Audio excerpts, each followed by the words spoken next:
vamos ministrar todo o esboço para nós, porque nós ainda vamos ter o ato profético e a oração. Amém? Mas vamos pregar a palavra de Deus. Salmo 22, verso 16, diz assim, somente o verso 16.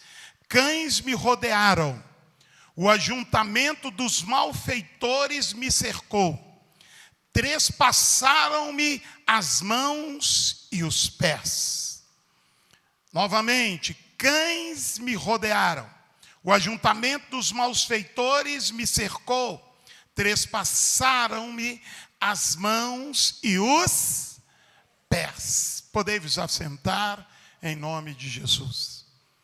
Querido e querida irmã, nós estamos ministrando a cada semana na campanha O Poder do Sangue de Jesus. Estamos falando a cada semana de um local, de um lugar onde Jesus derramou o seu sangue. O primeiro lugar que nós vimos foi no Getsêmani. Jesus celebra instituindo a ceia com seus discípulos, canta um hino e vai para o Monte das Oliveiras e depois para o jardim do Getsêmani, onde ele vai orar. A Bíblia Sagrada diz que ali no Getsêmani, ele estava tomado de angústia e o seu suor foi transformado em grandes gotas de sangue. Segundo lugar que vimos onde Jesus derramou o seu sangue, foi na sua cabeça. A Bíblia Sagrada diz que no martírio de Jesus, os soldados teceram com uma planta muito espinhosa, com espinhos resistentes, uma planta originária daquele lugar da Judéia, ou seja, ali de Jerusalém, com espinhos muito firmes. Eles teceram aquela coroa e colocaram sobre a sua cabeça. A Bíblia diz e mostra que eles ainda batem sobre a sua cabeça para que os espinhos penetrassem o crânio de Jesus. Segundo lugar, onde Jesus derrama o seu sangue é sobre a sua cabeça. A Bíblia mostra que toda a sua cabeça é banhada em sangue. A sua cabeça fica com grandes hematomas, confirmando o que diz a respeito de Jesus em Isaías capítulo 53, onde diz que as pessoas não conseguiam olhar para o seu rosto. Amados, o terceiro lugar onde Jesus derramou o seu sangue foi ali no seu rosto. A Bíblia diz que eles arrancaram a sua parte da sua barba. Eles apoiaram as pernas, os joelhos sobre o corpo de Jesus, e parte da barba de Jesus é arrancada à força. Isso tinha um propósito. Primeiro, o propósito de humilhar. O segundo, o propósito de desonrar, porque é uma honra para o judeu ter a sua barba. E Jesus publicamente está sendo humilhado pelos seus algozes. O quarto lugar é as costas, onde Jesus derramou o seu sangue. A Bíblia diz que Jesus sofreu no final da madrugada daquele dia, ele sofreu uma quarentena menos um de açoites, de chibatadas sobre as suas costas. Uma quarentena menos um é 39 chibatadas. A chibata ou o chicote daquela época tinha a sua ponta desfiada. Em alguns modelos era colocado nas pontas daquele chicote de couro, colocado esferas de ferro. Em outros, chicotes ou chibatas eram colocados na ponta, presos lascas de ossos de animais, para que quando aquele osso batesse ao corpo daquele condenado, ele penetrava na pele, na carne, e quando o chicote fosse puxado, saísse algumas partes de seu corpo. Jesus sofreu tudo isso por nós. Talvez você está aqui e ainda não entregou a sua vida a Jesus. Talvez você está me ouvindo neste vídeo e ainda não entregou a sua vida a Cristo. Talvez você sempre deixa para depois, um dia eu vou entregar. Eu quero lembrar a você que é urgente a entrega a Jesus. É hoje o dia aceitável do Senhor. Entrega a sua vida a Ele. Jesus morreu, passou por todo esse martírio, por mim e por você. Jesus passou por tudo isso, para que nós recebêssemos vida eterna, salvação e vida com o Senhor, vida de comunhão com o Senhor. Amados, talvez você está aqui e não tem levado uma vida correta na presença de Deus. Você é aquele crente que não tem compromisso com Jesus. Você vem na igreja por vir no dia que quer, não tem compromisso nenhum com o que a Bíblia diz. Você vem por desencargo de consciência, sabe? Quando a gente começa a ver o martírio de Jesus. É bom a gente pensar, meu querido, o quanto Jesus foi capaz de fazer, de se entregar para nos abençoar. Olha, irmão, Jesus não brincou. Jesus foi até as últimas consequências. Jesus deixou com que ele fosse humilhado naquela cruz, fosse ali castigado naquela cruz. Olha, amados irmãos, nós precisamos entender que Jesus, ele cumpriu o propósito do Pai para nos alcançar. Leve Jesus a sério. O quinto lugar onde Jesus derramou o seu sangue, eu quero falar um pouco sobre ele hoje. O texto que nós lemos é um texto profético. Talvez você pense assim, puxa, estamos falando de Jesus, mas o texto base do sermão está no livro de Salmos. Para quem não sabe, Salmos faz parte do conjunto de livros na Bíblia que chama livros poéticos. Salmos, Provérbios, Eclesiastes, Cantares de Salomão. Porém, a Bíblia diz que Davi tinha nele mesmo uma unção de sacerdote. Davi agiu em alguns momentos como sacerdote. Davi agiu e foi instituído rei. E Davi também agiu em alguns momentos como profeta. E por isso o livro de Salmos também é profético. E aqui este texto, esse único verso que selecionamos, fala de todo o martírio de Jesus. E esse verso 16 se refere ao sofrimento de Jesus na cruz do Calvário. Qual o quinto lugar onde Jesus onde Jesus derramou o seu sangue? Foi nas suas mãos. Erga a sua mão, as mãos de Jesus foram trespassadas. A mão de Jesus é o quinto lugar onde o sangue foi derramado. Amados irmãos, quando falamos de mão, a Bíblia diz que a mão, nós sabemos, aliás, que a mão é um instrumento mais perfeito e que o homem, com toda sua tecnologia, não conseguiu copiar perfeitamente. Olha para a sua mão, amém? Olha aí, a cutícula como é que está, tá bom? Amém? Está tudo certo? Olha, por mais habilidoso que seja a ciência humana, jamais o ser humano conseguirá construir uma ferramenta tão habilidosa e perfeita como a mão humana. Deus nos deu duas ferramentas poderosas. Com as nossas mãos trabalhamos, com as nossas mãos construímos, com as nossas mãos podemos conquistar e realizar grandes coisas. Quando nós olhamos para a Bíblia, nós vemos que Deus colocou nas nossas mãos unção e poder. Deus colocou unção e poder. A unção é aquilo que nos capacita a fazer aquilo que nós nunca faríamos sem ela. Então a unção é aquela habilidade que o Espírito de Deus confere ao homem, dá ao homem para que ele realize grandes coisas. Então diga, a minha mão tem unção de Deus. Nas mãos, Deus colocou dons espirituais. Os dons são habilidades espirituais para realizar coisas.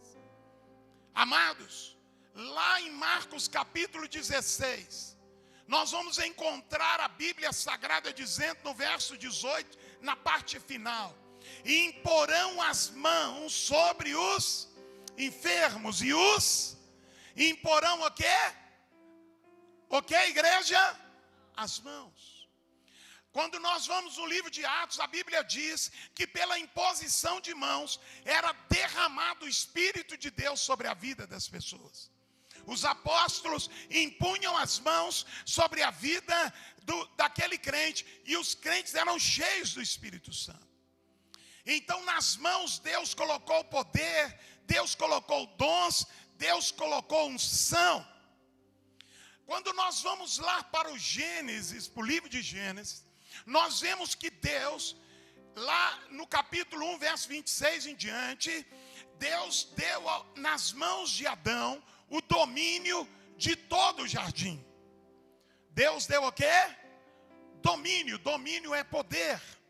Poder para mandar e desmandar, para dizer e aquilo vai acontecer, porque há um domínio, há um poder nas mãos. O que Deus disse para Adão?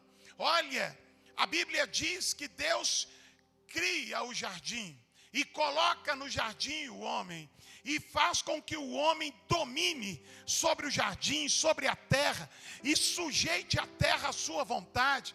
A Bíblia diz que Deus sujeitou até mesmo as árvores e os animais ao domínio que Deus tinha dado para as mãos de Adão. Adão, quando nós lemos o relato de Gênesis, parece um homem qualquer, mas quando você começa a estudar, Adão era um homem extremamente poderoso. Porque Adão, antes da queda, ele tinha uma autoridade que nenhum homem provavelmente teve até então. Amados irmãos, a Bíblia diz que Deus, além de dar domínio nas mãos de Adão, Deus coloca Adão no meio do jardim e cerca o jardim de grandes riquezas.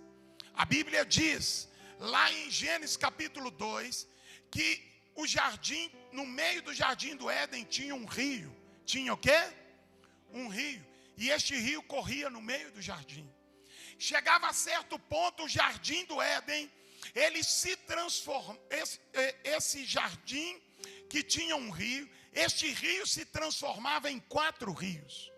A Bíblia fala o nome deles, Pison, Guion, Cuxi, cada um desses rios. E em cada um desses rios haviam pedras preciosas e muito ouro. Então Deus faz um jardim, coloca ali o homem e dá a ele autoridade nas suas mãos, dá a ele o domínio sobre tudo aquilo e cerca ele de grandes riquezas. Essa era a realidade de Adão.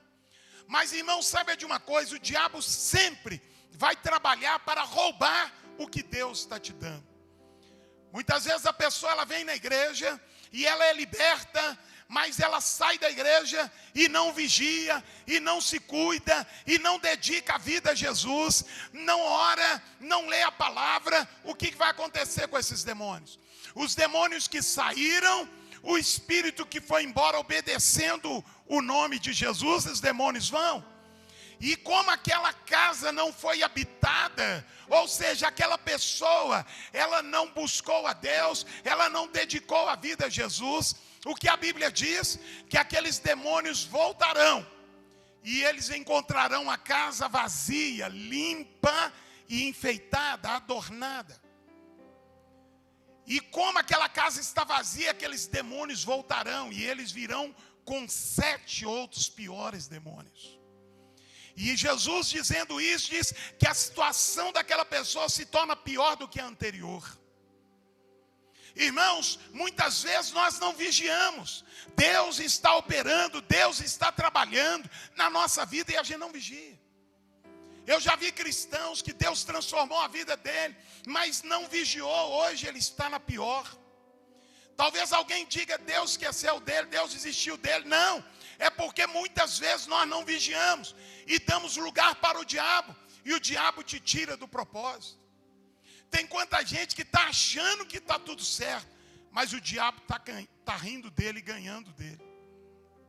Irmãos, a Bíblia diz que Adão peca, e todo aquele domínio e poder que ele tinha nas mãos, e toda aquela riqueza onde ele estava, foi perdida por causa do seu pecado. A Bíblia diz que quando Adão peca, nasce espinhos sobre a terra. Quando Adão peca, toda a criação de Deus é afetada pelo pecado de Adão. A Bíblia diz que quando Adão peca, a Bíblia mostra que a maldição entrou sobre a terra.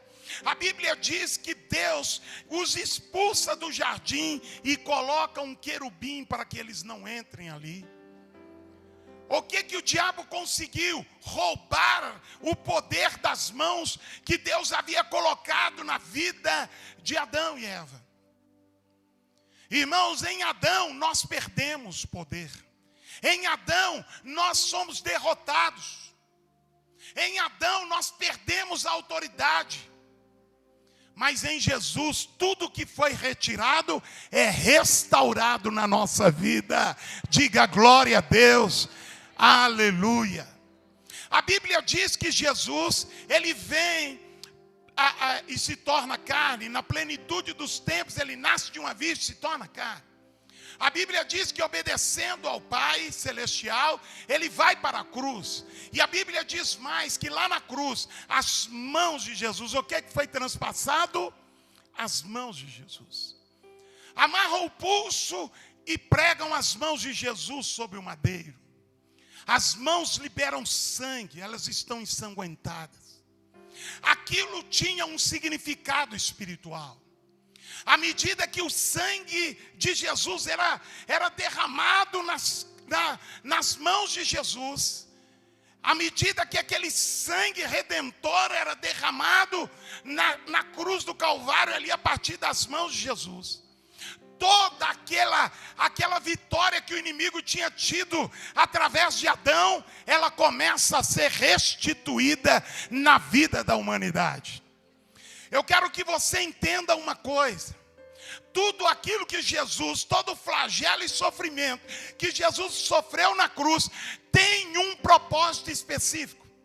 E o propósito da mão ser afetada e transpassada era para restaurar a autoridade e o poder que Deus havia entregue a Adão. E agora, por causa de Adão ter pecado, não só Adão perdeu aquele poder, mas toda a sua descendência perdeu aquela autoridade. Eu quero que você me entenda que em Jesus toda aquela autoridade começa a ser restaurada. Aquilo que Adão perdeu, afinal de contas, precisava ser resgatado. Jesus tem as suas mãos transpassadas. No livro de Gálatas, capítulo 3, verso 13 e 14, vai nos falar que Jesus nos resgatou de toda a maldição da lei. Um dos propósitos da morte de Jesus é retirar a maldição que se instalou por causa do pecado de Adão. Agora eu quero que você me entenda uma coisa. Quando alguém se converte, ele recebe poder.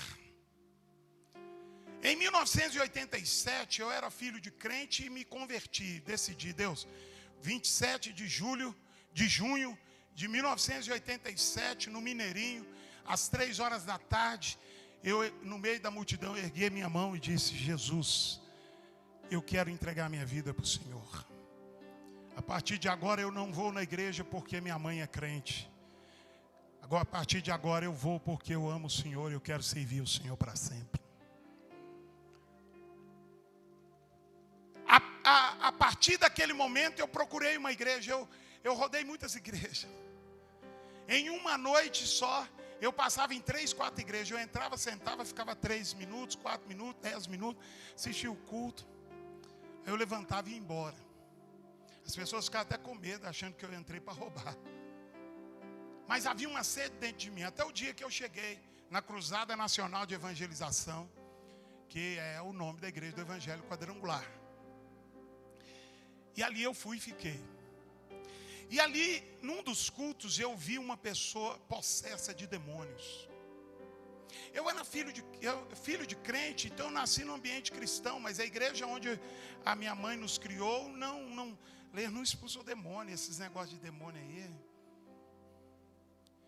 E aí, quando aquele demônio manifestou na vida de um rapaz fraquinho, ele era um caquinho, e 6 homens subiram em cima dele para segurar ele, e ele, rangendo os dentes, ele levantou as mãos, e aquele demônio jogou 6 homens para trás.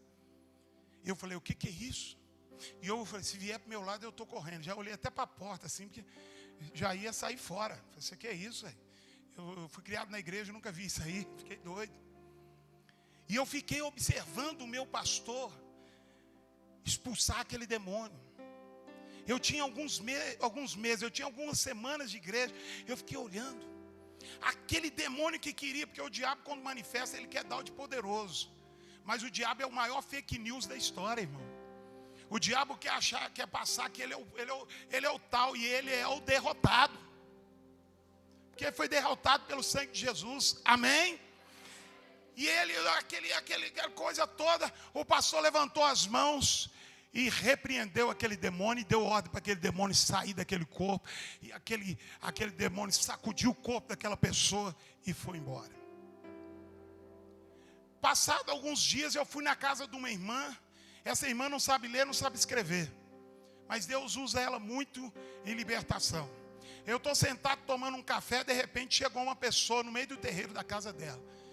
E aí eu estava sentado assim na porta da casa, assim, por lá de dentro, mas na beirada da porta. Eu só olhei assim, eu vi uma pessoa, uma mulher, com o estatalado assim, rangendo os dentes no meio do terreiro dela. Aí eu falei assim, oh, meu Deus, pareceu outro bicho daquele que apareceu na igreja. E eu já nem perdi o gosto do café, que eu sou fã de café, mas já perdi até a graça que ali. Falei assim, vai que ela voa no meu pescoço, e fiquei cabreiro. Aquela irmã que não sabe ler nem escrever, ela se levantou e chegou na porta daquela, acho que era da cozinha dela, e olhou para aquela pessoa que estava possessa e levantou a mão. Quando ela levantou a mão, aquela mulher caiu como uma pedra no chão. Pá! E eu falei, que coisa é essa? Até a mulher que não sabe nada, o pastor tudo bem, mas essa mulher ela não sabe ler, não sabe escrever. Mas que poder é esse? Passado alguns dias eu fui para a mocidade, depois do culto da mocidade, crente, e eu vou falar com você, irmão, não para minha glória, mas quando eu me converti com 16 anos, eu mergulhei de cabeça em Jesus. Estou falando isso para servir de exemplo para muitos jovens aqui que brincam com Jesus. Eu mergulhei de cabeça em Jesus. Irmão, tem vigília, eu estou agarrado. Tem culto, eu estou agarrado. Pastor precisou, eu estou agarrado. Vai capinar a igreja, estou agarrado. Tudo eu estava na igreja. Porque eu me conhecia. Se eu não mergulhar, eu vou sair fora. E foi a melhor decisão que tomei na minha vida. Porque em 3 anos, Deus já tinha me chamado para o ministério. Eu estava no meio, cursando o seminário. Irmão, ninguém ia no congresso, eu ia. Ninguém viajava para ir num seminário, eu ia. E a turma falava, o Marco está em todas. Eu estou em todas. E Deus, aí todo mundo brincava para arrumar namorada dentro da igreja. Eu fui lá e fiz um propósito com Deus. 3 anos não quero dar bicota em ninguém. Porque eu quero Jesus, eu quero Jesus. Jesus precisa mudar minha vida. Naquela época, eu busquei a Deus pedindo dons espirituais. Se o Senhor tem me chamado para o ministério, eu não vou sair se o Senhor não me der um dom. Senhor, eu quero isso. Senhor, eu fui buscando a Deus. Tinha vezes que a gente subia e ficava 3 dias, no monte do bairro Saudade. Ficava lá 3 dias. Subia na sexta, sábado, o dia inteiro, domingo, e saía domingo à noite. Mergulhei em Jesus. Aí eu estava eu estava vindo do culto de jovens, aí estou indo para casa. Eu andava muito a pé, não tinha carro, eu era magrelo, porque eu andava a pé, o carro é bom, mas engorda. E aí eu andava muito a pé. E eu saía andando. Eu sempre passava numa rua, mas sabe quando você enjoa de passar na mesma rua? Naquele dia eu falei, eu não vou passar nessa rua. Eu vou passar na outra para quebrar a rotina. E eu sempre andei cantando, pelo menos na época que eu era jovem. Eu cantava os corinhos. E ficava cantando aqueles corinhos, né? E ia cantando, ali baixinho, na minha. E eu saí da casa de uma irmã após o culto de jovens, muito tarde no sábado. E eu entrei naquela rua escura, ninguém na rua.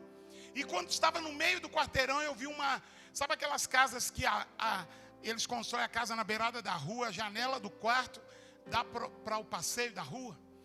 Tinha uma casa lá assim, e eu passei, tudo apagado naquele quarteirão e aquele quarto aceso. Quando eu passei, eu ouvi 2 gritarias lá. Primeira gritaria era alguém dizendo: sai em nome de Jesus, com a vozinha assim, sai em nome de Jesus. Oh, meu Deus. E a outra voz era aquela gargalhada de demônio, e aquela pomba gíria que tomou conta de uma pessoa e começou a gargalhar. E aquela pessoa ali que é baixinha. E eu passei no passeio e ouvi aquilo. Eu falei: opa, tem bicho aí. Já, casquei no cerrado. Aí eu fui. Quando eu cheguei lá na esquina, o Espírito Santo falou comigo. Uma das primeiras experiências que eu tive com Deus. Era novo convertido. Volta lá naquela casa. Eu nunca tinha entrado naquela casa, aquele povo não me conhecia. Já era cerca de meia-noite. Eu volto para aquela casa. Fiquei no portão, o portão aberto, e aquela situação lá dentro. Aí o Espírito de Deus me encheu de coragem, eu entrei, era um barracão de 2 cômodos, um quarto, uma cozinha e um banheiro, né?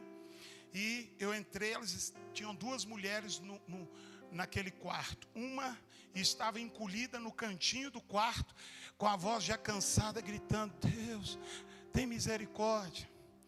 E outra, uma mulher seminua, em cima da cama, uma cama com um forro vermelho, sangue, ela em cima, e ela rebolava, e ela, aquele cheiro de perfume, um perfume maligno no quarto, ela toda descabelada, mal vestida, e ela ria, gargalhava. Não era ela, era um demônio. E quando eu vi aquela cena, eu falei: meu Deus, o que eu estou fazendo aqui, né? Eu devia estar em casa. E fiquei ali um pouco preocupado. A mulher, quando me viu, eu não era conhecido dela, mas ela olhou para mim: graças a Deus que Deus mandou alguém. Então, depois eu fiquei pensando: Deus mandou eu? Graças a Deus que Deus mandou alguém, irmão. Aí o que aconteceu? Não era o meu pastor que estava lá. Não era a irmã Mariinha que estava expulsando demônio. Agora era eu, o Marcão novo convertido. E agora, Marcão, e aí? O bicho está dançando em cima ali, arrancando a roupa. E o que você vai fazer? Aí eu comecei a me lembrar das palavras do meu pastor. E o meu pastor dizia: em nome de Jesus você vai sair. Eu lembrei e comecei a repreender. Aí eu me lembrei da palavra daquela irmã simples, que quando aquela pessoa apareceu endemoniada, ela somente levantou a mão e diz: na autoridade do nome de Jesus, demônio, sai agora do corpo dela e vai embora. Eu me lembrei disso. Mas uma coisa é você ver as pessoas fazendo, outras coisas é você estar vivendo aquilo. Eu me enchi de fé e me aproximei daquela cama, e eu levantei as mãos e eu dei ordem para aquele demônio. Era uma pomba gíria lá, um bicho lá. Tem muita gente que está beijando menina aí e acha que está beijando menina, está beijando demônio, viu? Tem muita gente que está deitando com moça aí e é demônio. Tem muita moça que está beijando rapaz, alisando rapaz, está alisando demônio, viu? Fica atento. E aquela mulher bonita, seminua, rebolando, eu levantei as mãos e eu repeti as mesmas palavras que eu tinha ouvido o meu pastor e aquela irmã falar, mas repeti com fé. E quando eu dei a ordem em nome de Jesus, aquela mulher caiu sobre aquela cama, rolou e caiu entre a cama e a parede, deu um barulhão. Eu falei: meu Deus. Caiu, ficou como morta. De repente, quando eu achei que resolveu, manifestou aquele bicho de novo. Eu repeti a mesma palavra e aquele demônio foi embora. Sabe o que eu fiquei impressionado? Eu sou o filho da Dona Maria. Que poder é este que eu tenho agora? Que autoridade é essa que eu nunca tive antes? Por que o pastor está falando disso para você hoje? para lembrar para você que a autoridade que Adão perdeu, quando você vem para Jesus, você recebe esta autoridade de novo na sua vida. Em Adão você perde a autoridade, mas em Jesus, toda a autoridade através do nome de Jesus é restituída nas suas mãos.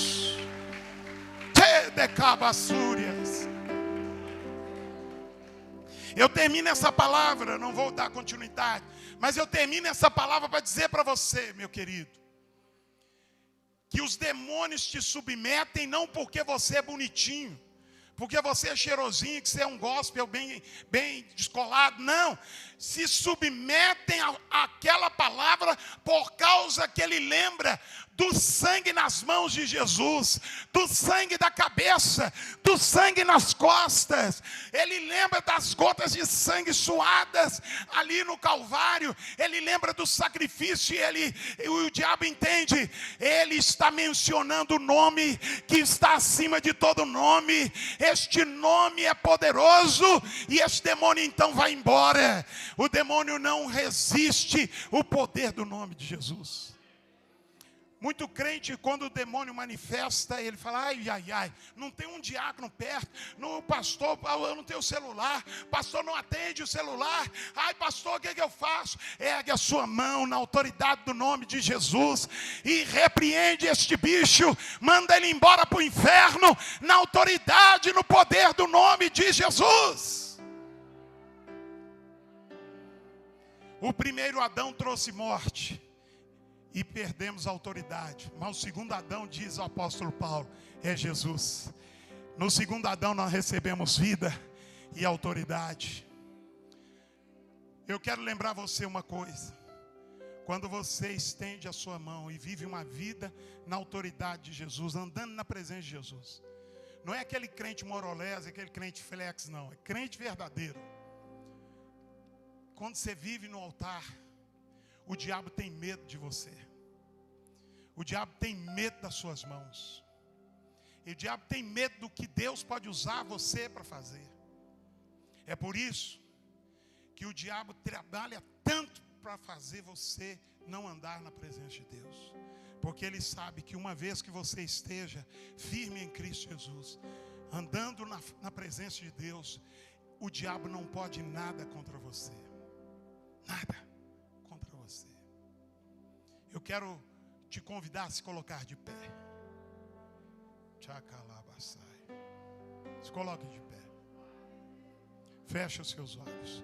Espalme as suas mãos. O diaconato vai passar, preste bem atenção, diaconato. Vai passar e vai ungir a mão de cada pessoa. Você não vai segurar a mão da pessoa, não. Só põe o dedo e ungiu, ok? Bem rapidinho. Bem rapidinho. Feche os seus olhos, chama o louvor. Bem rapidinho o louvor, assim, rápido, rasteiro. Por favor, pode ungir, meus irmãos. Espalme a sua mão, não abre os olhos. Receba agora, em nome do Pai, do Filho e do Espírito Santo, a unção nas mãos. Eu vou ler o que está escrito em Miqueias capítulo 5. Miqueias capítulo 5, versículo 12. Não abra os seus olhos, feche os seus olhos. Miqueias capítulo 5, versículo 12. Diz assim a palavra de Deus: tirarei as feitiçarias das suas mãos. Talvez a sua versão vai estar escrito: eliminarei as feitiçarias das suas mãos. Isso. Você que já recebeu a unção com óleo nas suas mãos, feche os seus olhos. Em nome de Jesus. Há poder no nome de Jesus. Se você conhece a canção, cante. Há poder. Há poder no nome de Jesus. Há poder no nome de Jesus.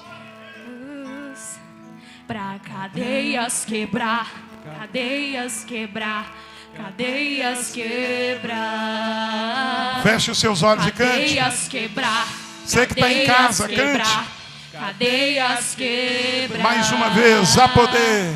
Há poder no nome de Jesus. Diaconato já pode preparar o cálice.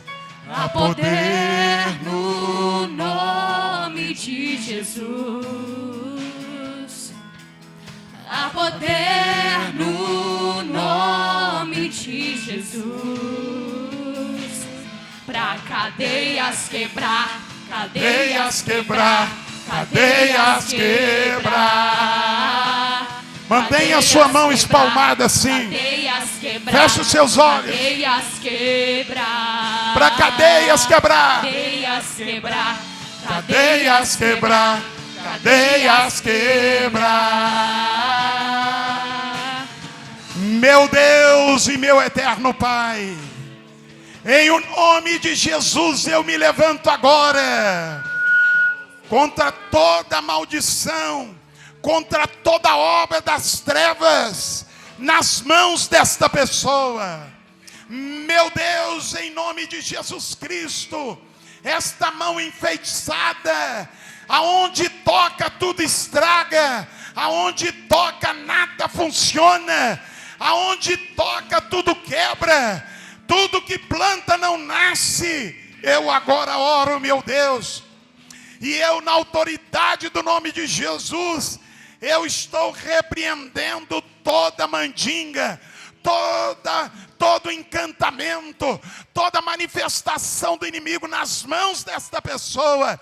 Que ela seja agora liberta, que seja quebrado agora toda feitiçaria das mãos. Meu Deus e meu Pai, tudo que ela pega não vai para frente, tudo que ela põe a mão estraga ou quebra.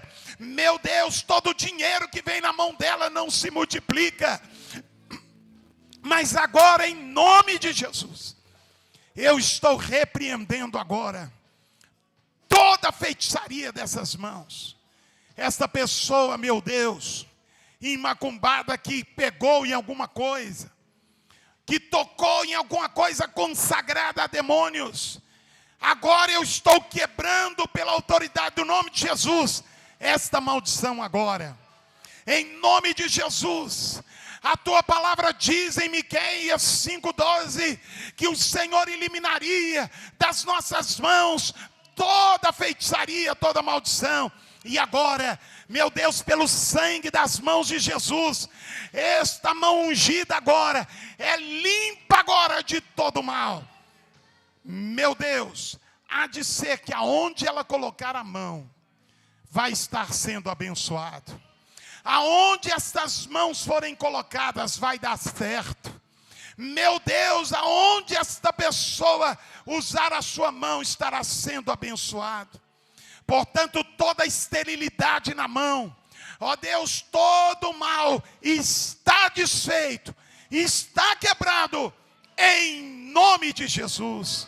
Abra os seus olhos, olhe para as suas mãos e diga comigo: eu tenho nas minhas mãos a bênção de Deus.